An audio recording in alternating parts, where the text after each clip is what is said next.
सरकार की प्रायोरिटी रोजगार है ही नहीं, इस सरकार की प्रायोरिटी एजुकेशन सिस्टम है ही नहीं। इस सरकार का प्रायोरिटी और फोकस क्या है? आप लोगों को हिंदू मुसलमान में बांटना। तो ये जो मोदी साहब को लगा था ना कि नहीं इन लोगों को बैठने देते, बच्चे देखते कितने दिन बैठेंगे, ये तो गलती कर दी मोदी साहब ने। अब बैठे हम, अब उठेंगे नहीं हम। मैं बुलबुल हूँ, एक छोटी कॉकरोच। मैं एक बहुत बड़ी आईएएस ऑफिसर बनना चाहती हूँ। धर्मेंद्र प्रधान इस्तीफा दो, तभी तो मैं आईएएस ऑफिसर बनूंगी। भारत माता की जय। ये लोग इतने बेशर्म है, ये रिजाइन करने को तैयार नहीं है। आप सोनम सर 28 तारीख को यहाँ पर अनशन पर बैठेंगे, तो ये हम सबकी जिम्मेदारी है। अब बस हम खुद ना आए, हम और लोगों को यहाँ पर लाए। सो 28 तारीख को मैं आप सबको रिक्वेस्ट करता हूँ, संडे के दिन हम सब लोग जितने ज्यादा से ज्यादा लोगों को ला सकते हैं, हमारे परिवार से, हमारे दोस्तों से, उनको प्लीज ले आइए। हमें कुछ करना होगा। हम कब तक मतलब ऐसे बैठे रहेंगे और ये लोग कब तक हमारे बच्चों को ऐसे मारते रहेंगे? धर्मेंद्र प्रधान कहते हैं कि यहाँ पर जो लोग आंदोलन कर रहे हैं वो आतंकवादी है। बेशर्मी देखिए इस सरकार की। एक तो इनकी वजह से बच्चे सुसाइड कर रहे हैं और जो इन बच्चों के लिए जस्टिस मांग रहे हैं ये उन्हें ही आतंकवादी कह रहे हैं। तो ये तो सही बात नहीं है ना। तो मेरी आप सभी से रिक्वेस्ट है, अपने अपने ये इंस्टाग्राम पर वीडियोस डालिए, ट्विटर पर डालिए, व्हाट्सएप पर डालिए, जहां जहां हो सकता है वहां वहां अपने वीडियो डालिए और लोगों को इनवाइट करिए कि सारे लोग जंतर मंतर को 28 तारीख को आए। इस देश के किसान तो आ ही रहे, अभी आप लोगों ने सुना होगा, देश के किसान तो आ ही रहे हमारा साथ देने, लेकिन आप लोगों को भी अब और लोगों को जोड़ना होगा। हमें इस मूवमेंट को और बड़ा बनाना है। और मैं इतनी बात तो आपको कह सकता हूँ, मुझे पता नहीं आगे क्या होगा क्या नहीं होगा, लेकिन जब तक धर्मेंद्र प्रधान का इस्तीफा नहीं होता मैं यहाँ से हिलने वाला नहीं हूँ। पिछले 7 दिन में धूप में बैठ लिया, पिछले जो कुछ अभी लास्ट के 2 दिन थे उसमें बारिश भी देख ली, आंधी भी देख ली, लेकिन फिर भी हम हिले नहीं। तो मेरी तरफ से आप लोगों को एक ही गारंटी है, मैं यहाँ से हिलूंगा नहीं। चाहिए तो आपका साथ। अगर आप लोग ऐसे ही साथ में बने रहे तो इस्तीफा तो होकर रहेगा, मैं इतनी आपको गारंटी देता हूँ। हम आपके साथ में।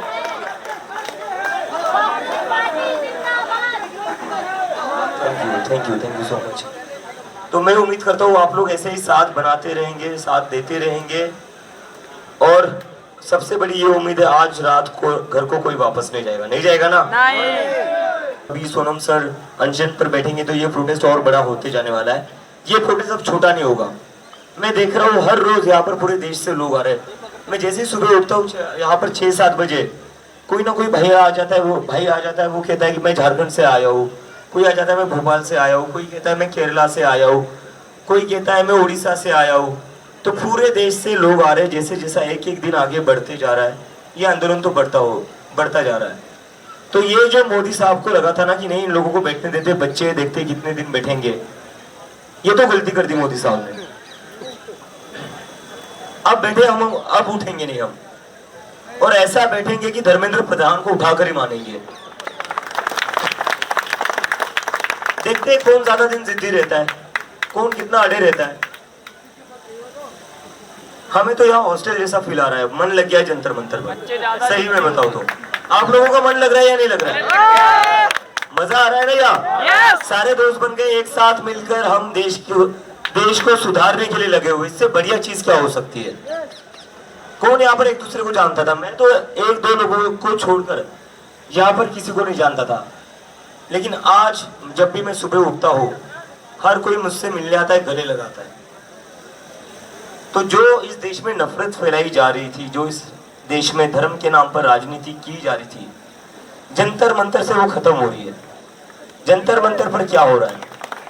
जंतर मंतर पर हम बस स्टूडेंट्स के लिए न्याय नहीं मांग रहे, जंतर मंतर पर हम नफरत की राजनीति को भी खत्म कर रहे हैं। एक मुसलमान भाई सबको खाना खिला रहा है, इससे बढ़िया क्या हो सकता है?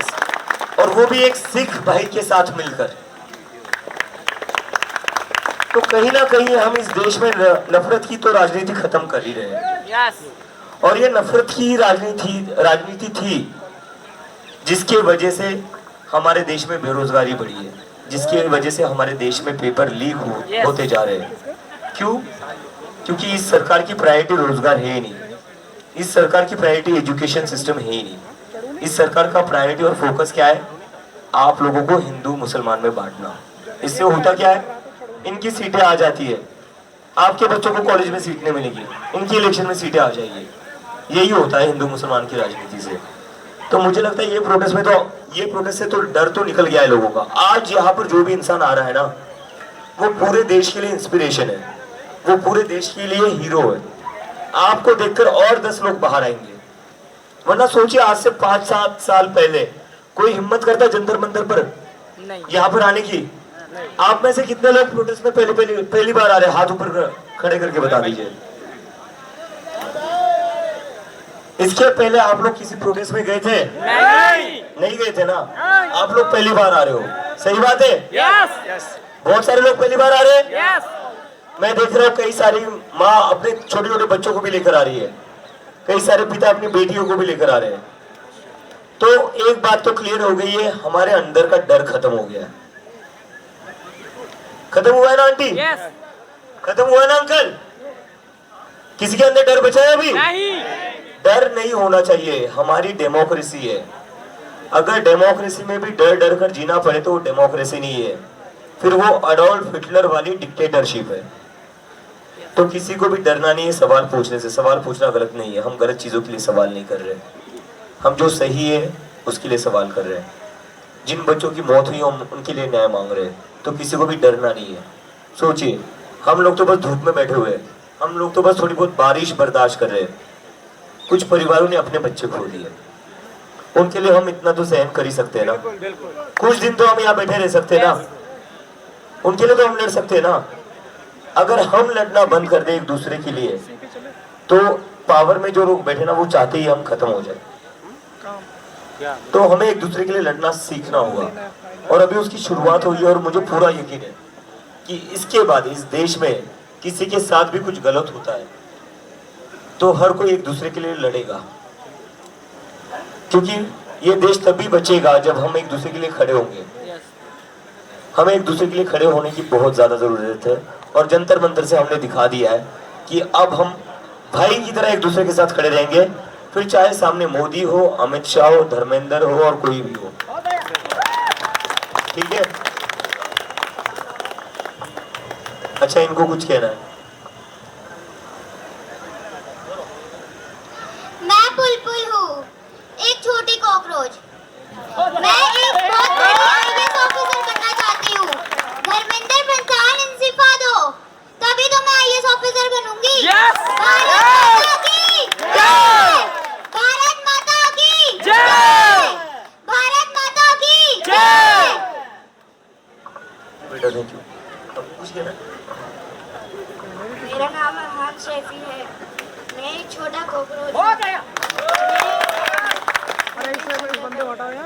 भाई कौन आ गया आगे यार? भाई कैमरामैन, ओ कैमरामैन, सपोर्ट चाहिए। जीतेगी, इस्तीफा मिलेगा। लगता है इलेक्शन हो गए। अगर स्कूलों में इलेक्शन करवा जाए तो कॉकरोच जनता पार्टी की पूरी मेजॉरिटी। अरे भाई हट जाओ यार, इधर यार रहा यार, खाली अपना ना देखो। अरे सर, प्रधानमंत्री ने बनना है। मेरी डिग्री असली है सर, मैं नहीं बन सकता। मेरी डिग्री असली है। नहीं सर, डिग्री असली है मेरी, और ना मुझे चाय बेचने आती है।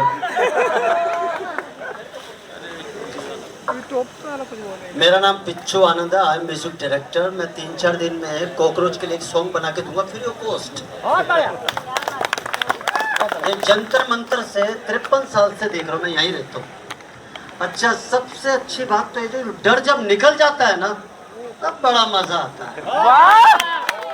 तो एक हमारे धर्मेंद्र साहब है जो इस दुनिया में नहीं है, सन्नी देओल जी के पापा, उन्होंने बड़ी अच्छी बात कही कि डर डर के डर डर के डर डर के डर डर के दिल से डर ही निकल गया। लेकिन डर निकले तभी तो जीत है ना, डर निकल गया। अच्छा, मैं ये एक बात और कहना चाह रहा हूँ, मैं यार ये फर्स्ट टाइम मैं भी देखना चाह रहा था दिल्ली में पब्लिक कितनी है। सबके सब आओ ना, हम भी तो देखें, क्यों जी? और इनकी हिम्मत आप सब हो, ये बहुत बढ़िया इंसान है, इनके दिल में डर नहीं है, हमें इनकी तरह बनना है। क्यों जी? हमारे लिए लड़ रहे हैं। ये हमारे लिए लड़ रहे हैं। और मेरी बच्ची कहती है पापा आप बहुत टैलेंटेड आदमी हो, Tillman does not get a chance how can he shows ability. America की कहावत है, आदमी कितना ही टैलेंटेड हो बिना सपोर्ट के आगे नहीं जाता। पब्लिक की जब सपोर्ट इनको लगेगी ना तो ये अकेला ही बहुत है। महाभारत में एक ही आदमी था जिससे महाभारत जीत गए थे, मैं कृष्ण जी की बात कर रहा हूँ, राइट। दूसरा ये कह रही है पापा मैं तो आईएएस ऑफिसर बनूंगी बेटा, ये तो मैंने बोला बेटा पढ़ाई की मामला फिर तो जंतर मंतर चलो। सही बात है। कह रही आप म्यूजिक डायरेक्टर आपने कर क्या लिया? मैंने कहा मैंने बर्दाश्त किया है ना। और जब तक आप 25 साल की हो जाओगी तब तक म्यूजिक का सत्यानाश हो चुका होगा। यस